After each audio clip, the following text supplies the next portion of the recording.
So very good morning to all the students. Today we will see the last type of irregularities which is associated with earthquake engineering, which affect the structural configuration of the building during an earthquake, that is called the torsion effect. So there are the various types of uncertainties because of which the torsion may comes in the buildings because of an earthquake. So first of all, the first point is the location of imposed load. Imposed load is nothing but a live load. Okay, so location play a very important role.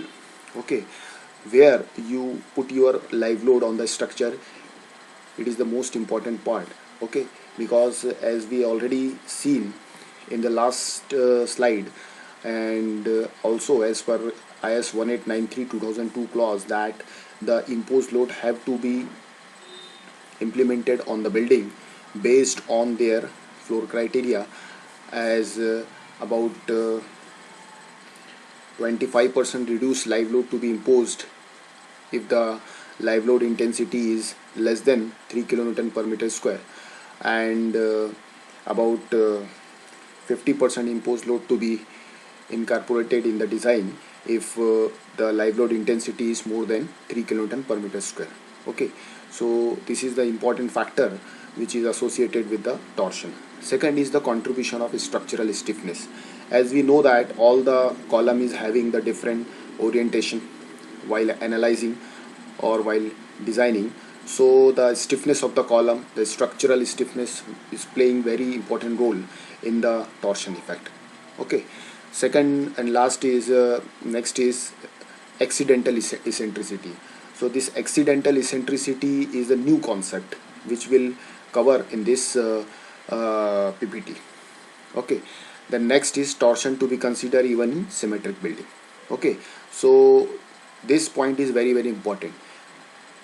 Many of the designer or many of are having the doubt that the torsion effect may comes only in unsymmetrical building or irregular configuration type of building, but here in earthquake engineering, as the horizontal force may comes either in x, y, or maybe in z direction, so because of that effect, the torsion has to be considered in the symmetrical buildings. Okay, so let us see how the eccentricity is to be calculated as per IS 1893 2002 criteria, and accordingly the torsion effect is calculated.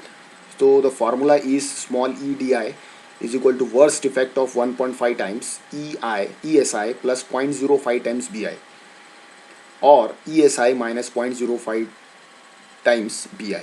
So let us see what are the various factors which are given in this formula. Okay, so next is, this is the example of torsion. Okay, and this is the design eccentricity.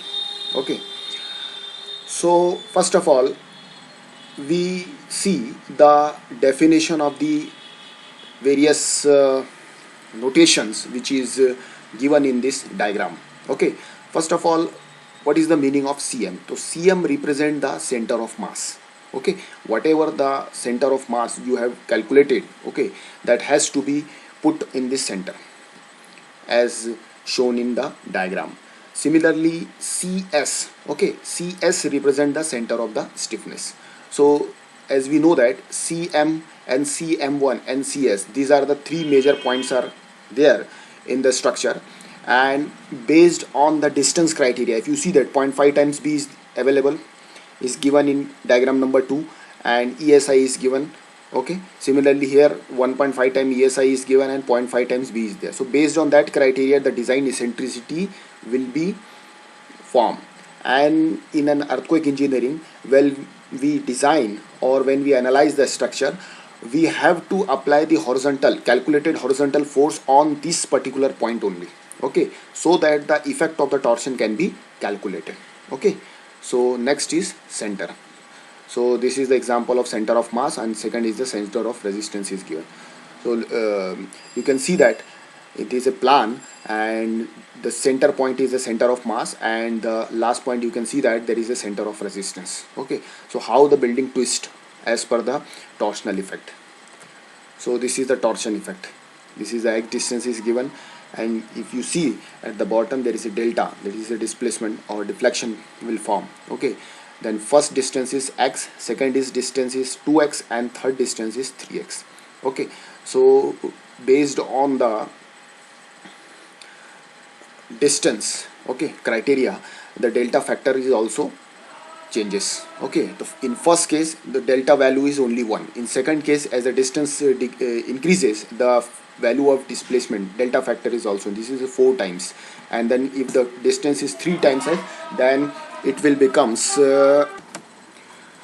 so third point is, or the third diagram represent the 3 times distance, that is the 3x is given. So as the distance increases, the value of delta is also increases. So next is example of torsional redundancy and torsional stiffness. So there are the two plan given.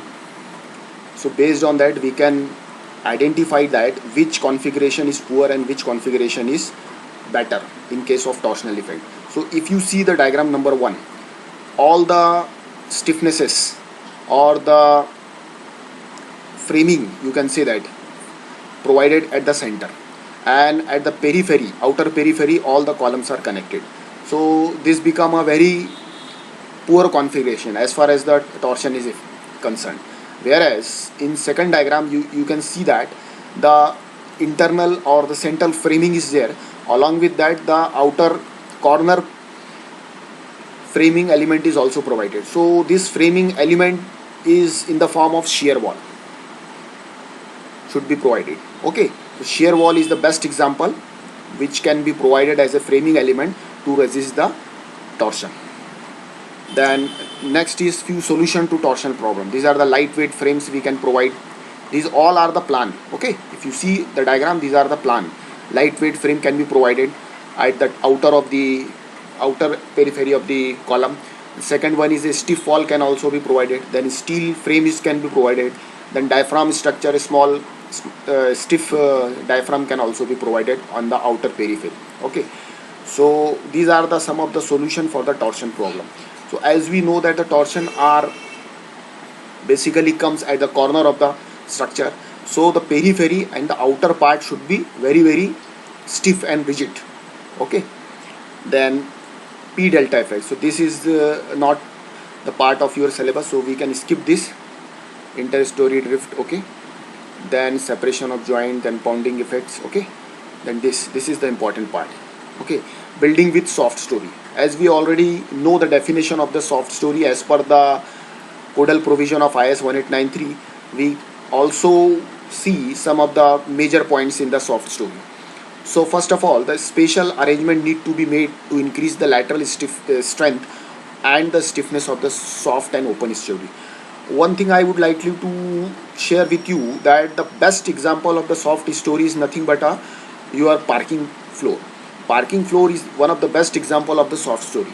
As if you see the parking floor, all the columns are independently held without the support of any lateral walls. So because of that, the column become soft story. Okay, and these columns become more dangerous and more prominent to failure during an earthquake. Okay, so that type of story are called as a soft story. Second point is the dynamic analysis of the building is carried out including the strength and stiffness effect of the infill and the inelastic deformation in the members, particularly those in the soft story, and member design accordingly. Then alternatively, neglecting the infill effect, the column and beams of the soft story are to be designed for 2.5 times calculated according to the clause. That means that the stiffness of the column which is to be there at the parking level has to be 2.5 times greater than the stiffness above the parking floor. Okay, next is soil structure interaction. So this is also a important part, but this part is associated with or related with your unit number 3. Okay, so this part we will cover in our unit number 3 in detail. Okay, so thank you for your kind attention. We will cover this topic in our unit number 3. Okay, thank you.